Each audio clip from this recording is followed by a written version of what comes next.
Hello दोस्तों, एक electronic में आपका स्वागत है। दोस्तों कैसे हो आप सभी? आशा करता हूँ बहुत अच्छे होंगे।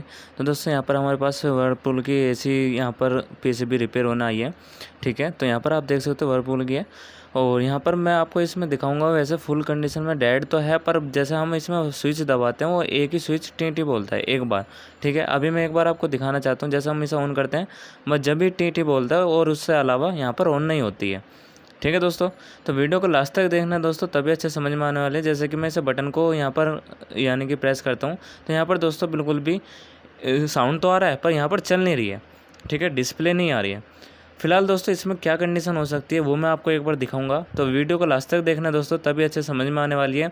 क्योंकि दोस्तों ऐसी ऐसी पीसीबी हमारे पास रिपेयर होने के लिए आती रहती है, तो मैंने बोर्ड में से जो है स्विच यहाँ से हटा लिया है। ठीक है, तो फिलहाल मैं दोस्तों आपको यहाँ पर दिखाना चाहता हूँ कि कैसे कैसे यहाँ पर रिपेयर किया जाता है और कैसे यहाँ पर कोई सी भी पीसीबी हो सबसे पहले क्या चेक करना चाहिए। ठीक है दोस्तों, तो सबसे पहले हमें दोस्तों अगर कोई सी भी पीसीबी है, यहाँ पर मैंने तार तो लगा रखे हैं। मैन कैपेसिटर पर यहाँ पर हमें वोल्टेज चेक करनी चाहिए। ठीक है, चाहे आपकी वो 15 वोल्ट से चल रही हो, चाहे आपके 200 यानी कि 30 वोल्ट से चल रही हो। ठीक है, मैन कैपेसिटर पे तो वो मैं डीसी के बता रहा हूँ दोस्तों, एसी के नहीं बता रहा हूँ मैं, यहाँ पर डीसी के बता रहा हूँ। और फिलहाल सबसे पहले यहाँ पर चेक करना चाहिए आपको एसी वोल्टेज। ठीक है, फ्यूज़ से लेकर यानी कि रिले से लेकर फ्यूज़ तक। ठीक है दोस्तों, यहाँ पर फ्यूज़ तक हमें चेक करनी है। तो यहाँ पर आप देख लीजिए, मैंने एक वहाँ पे लगा रखा है ब्लू पे, जहाँ पे कॉमन वायर है, यानी कि मैंने इसी कार है। और यहाँ हम देख रहे हैं कि फ्यूज़ के बाद भी यहाँ पर रीडिंग आ रही है, यानी कि वोल्टेज आ रही है 230 के करीब। ठीक है दोस्तों, तो यानी कि यहाँ पर वोल्टेज तो प्रॉपर आ रही है एसी वोल्टेज, पर फिलहाल हमारे यहाँ पर पीसीबी नहीं चल रही है। तो हमें चलाने के लिए क्या करना है? सबसे पहले हमें 1000 वोल्ट पे, अब एसी के बाद हमें डीसी पे लगाना है मल्टीमीटर को। यहाँ पर 2 कैपेसिटर दे रखे हैं और यहाँ पर हमें चेक करना है कि हमारे कितनी वोल्टेज बननी है। ठीक है दोस्तों, तो यहाँ पर आप देख सकते हो, यहाँ पर हमें वोल्टेज चेक करनी है, यहाँ पर हमारी वोल्टेज कितनी आ रही है। तो यहाँ पर आप देख लीजिए दोस्तों, यहाँ पर बिल्कुल भी वोल्टेज यानी कि यहाँ पर 2.7 के करीब आ रही है, इतनी नहीं आनी चाहिए थी, यहाँ पर 15 के करीब आनी चाहिए थी। ठीक है, जो कि यहाँ पर हमारे दोस्तों दूसरे कैपेसिटर पर 12 आ रही है। ठीक है, और पहले वाले पे बिल्कुल भी यहाँ पर देख सकते हो बिल्कुल कम ही है, ना के बराबर ही 2। तो यहाँ पर दोस्तों बिल्कुल कम है। अब हमें दोस्तों 7805 और 78012 यहाँ पर लगा हुआ है, तो यहाँ पर भी चेक करनी होती है कि यहाँ पर कितनी वोल्टेज आ रही है। ठीक है दोस्तों, तो पहले तो हमें दोस्तों 78012 पे चेक करनी होती है। यहाँ पर हमारे दोस्तों वोल्टेज बिल्कुल भी नहीं आ रही है, वही 2.5 के करीब आ रही थी। तो यहाँ पर दोस्तों 7805 यहाँ पर यानी कि 12, यहाँ पर 12 लगा रखा है। ठीक है, 78012। ठीक है दोस्तों, यहाँ पर आप देख सकते हो 12 वोल्टेज बिल्कुल भी यहाँ पर नहीं बननी है। ठीक है, जो कि इसे दोस्तों डिस्प्ले को चलाने के लिए यहाँ पर लगा रखा था, यानी कि यहाँ पर आप देख सकते हो।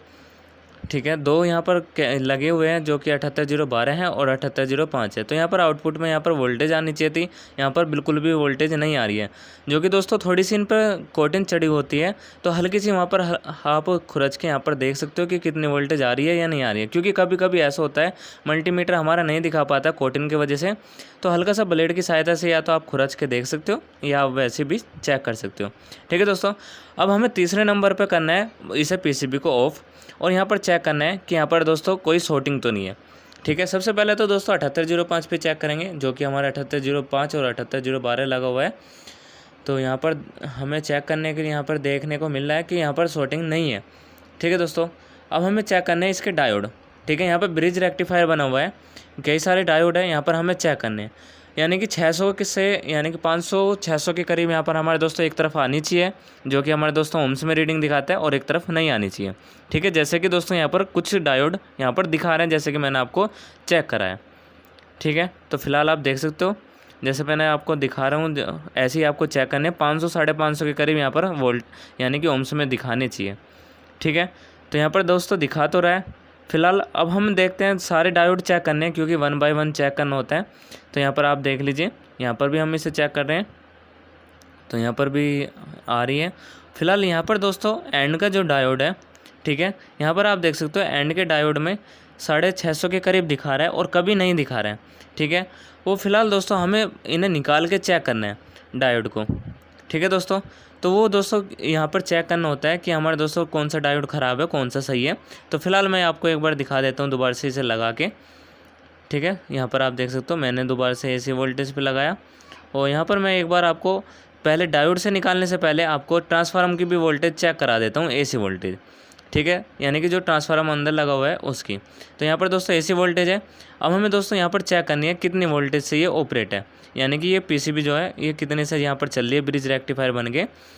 तो यहाँ पर आप देख लीजिए, अभी मैं एक बार आपको दिखाना चाहता हूँ कि कितनी वोल्टेज आ रही है। यहाँ पर देख सकते हो दोस्तों 14 पॉइंट कुछ आ रही है वोल्टेज, ठीक है। एक तरफ 14 है, दूसरी तरफ भी हमारे दोस्तों 14 होनी चाहिए यहाँ पर ठीक है। यहाँ पर आप देख सकते हो, दूसरी तरफ भी मैं आपको एक बार दिखा देता हूँ। तो यहाँ पर 0-14 का है और 0-9 का है। तो दोस्तों ये दो यहाँ पर यानी कि दो वो लग रहे हैं लूप, 0-14 का और 0-9 का, ठीक है दोस्तों। अब हमें दोस्तों यहाँ पर कुछ डाउट लगा था, यानी कि जो मैंने आपको डायोड चेक कराए थे, यहाँ से एक बार और निकाल लेते हैं हम यहाँ से डायोड को, जहाँ पर हमें डाउट है वहाँ से दोस्तों हमें कंपोनेंट को निकाल के एक बार चेक कर लेना है, ठीक है। जैसे कि दोस्तों मैं आपको बताता हूँ, आपको भी ऐसे चेक करना चाहिए जैसे मैंने यहाँ पर दिखाया भी था पहले भी PCB में, और अब फिलहाल की PCB में भी हमारे आते रहते हैं रिपेयर होने के लिए। तो यहाँ पर मैं आपको एक बार दिखाना चाहता हूँ कि कैसे कैसे रिपेयर किया जाता है, ठीक है। और इनमें दोस्तों ज़्यादा 207 लग सकता है या 4007 यहाँ पर लग सकता है डायोड। अगर यहाँ पर कंपनी की PCB है तो आपको बिल्कुल ओरिजिनल यहाँ पर डायोड लगने वाला है, यानी कि 207 यहाँ पर ओरिजिनल होते हैं, जो कि दोस्तों एम्पियर के लिए भी ठीक होते हैं। अगर दोस्तों हमारे चैनल पर नए हो तो हमारे चैनल को सब्सक्राइब कर सकते हो, कर रखा है तो बहुत अच्छी बात है, और साथ में बेल आइकन प्रेस कर लेना, जिससे कि दोस्तों आपको इलेक्ट्रॉनिक्स से रिलेटेड न्यू वीडियो मिलती है डेली। तो यहाँ पर फिलहाल दोस्तों हम इसे डायोड को निकाल लेते हैं, और डेली पे डेली वैसे हम वीडियो डालते रहते हैं दोस्तों, यानी कि PCB से रिपेयर या रिलेटेड या आपकी होम थिएटर से रिलेटेड, ठीक है दोस्तों। तो फिलहाल आपको वीडियो देखने को मौका मिलता ही रहता है, क्योंकि नई नई सब चीज़ आते रहते हैं हमारे पास रिपेयर होने के लिए, नए नए फॉल्ट। तो फिलहाल मैं दोस्तों आपको एक बार दिखाना चाहता हूँ, मल्टीमीटर से हमने कंटिन्यूटी पे लगाई रखा है, और हमें डायोड चेक करना है जो कि हमने दोस्तों निकाला हुआ था, जिस पर डाउट था, ठीक है। तो फिलहाल आप देख सकते हो एक यानी कि एक बार आ रही है फिर चली जा रही है, ठीक है दोस्तों। यहाँ पर आप देख सकते हो हाफ शॉर्टिंग है, 1000 से ऊपर आ रही है, ठीक है। तो दोस्तों यहाँ पर हमारे हाफ शॉर्टिंग है। अभी यहाँ पर हम चेक कर लेते हैं खाली PCB में, यानी कि दूसरा डायोड चेक कर लेते हैं जो उसके बराबर साइड का है। यहाँ पर बिल्कुल भी नहीं आ रही है, ठीक है, यानी कि एक तरफ आ रही है एक तरफ नहीं आ रही है, और जो सा ये डायोड था इसमें 1000 से ऊपर कूद जा रही है। तो दोस्तों वो गलत है। वो क्यों गलत है? क्योंकि यहाँ पर दोस्तों हाफ शॉर्ट हो चुका है डायोड, और यहाँ पर हमें चेक करना है मल्टीमीटर से, जैसे मैंने आपको चेक करके बताया था। अब हमें दोस्तों दूसरा डायोड यहाँ पर सेम ही नंबर का यहाँ पर लगा लेंगे। अगर सेम नंबर नहीं है तो 4000 भी साथ आपको चल सकता है। फिलहाल वो दोस्तों आपको चेक करने के लिए लगाना है, क्योंकि वो कम एम्पेयर का रहता है, तो वहाँ पर आपका वो बेनिफिट नहीं है, ठीक है। तो फिलहाल दोस्तों जो हमारे यहाँ पर नंबर निकले वही यहाँ पर लगाना चाहिए, और फिलहाल एम्पेयर भी आपको देख लेने चाहिए कि कितने एम्पेयर का यहाँ पर डायोड है, ठीक है। वो तो एम्पेयर का हिसाब ऐसे पता चल जाता है उसकी मोटाई के हिसाब से कि वो हमारे दोस्तों डायोड कितना मोटा है कितना नहीं। तो फिलहाल दोस्तों आपको ये देख लेना है कि हमारे दोस्तों कितने नंबर का डायोड है, और यहाँ पर कौन सा फॉल्ट कहाँ पर है, किस चीज़ का फॉल्ट है दोस्तों, वो देखना है, ठीक है। क्योंकि कोई कोई ऐसी PCB हो जाती है कि कोई कंपोनेंट सही दिखाता है, फिर हमें बाहर निकालने के बाद दोस्तों वो गलत लगता है, यानी कि वो बिल्कुल ख़राब है। तो फिलहाल दोस्तों हमें ऐसे चेक करना होता है जैसे मैंने आपको बताया। तो यहाँ पर दोस्तों मैंने आपको सबसे पहले AC वोल्टेज चेक कराई, और फिर हमने दोस्तों DC वोल्टेज चेक कराई। तो DC यहाँ पर दोस्तों बहुत कम आ रही थी, तो इस वजह से दोस्तों यहाँ पर बिल्कुल भी नहीं चल रहा था।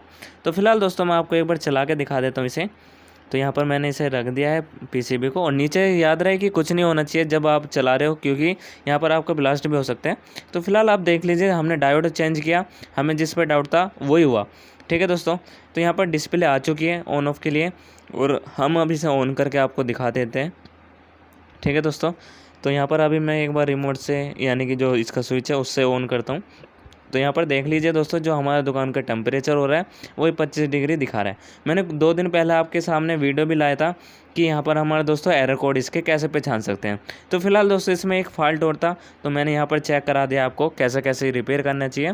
तो फिलहाल आप देख लीजिए, बिल्कुल अच्छी तरह से यहाँ पर रिपेयर हो चुकी है। जो भी हमारी PCB थी 25 डिग्री सेल्सियस भी दिखा रहा है, और यहाँ पर दोस्तों कूलिंग का भी दिखा रहा है, जो वर्लपूल के लोगो रहता है वो भी यहाँ पर दिखा रहा है, ठीक है, बिल्कुल है।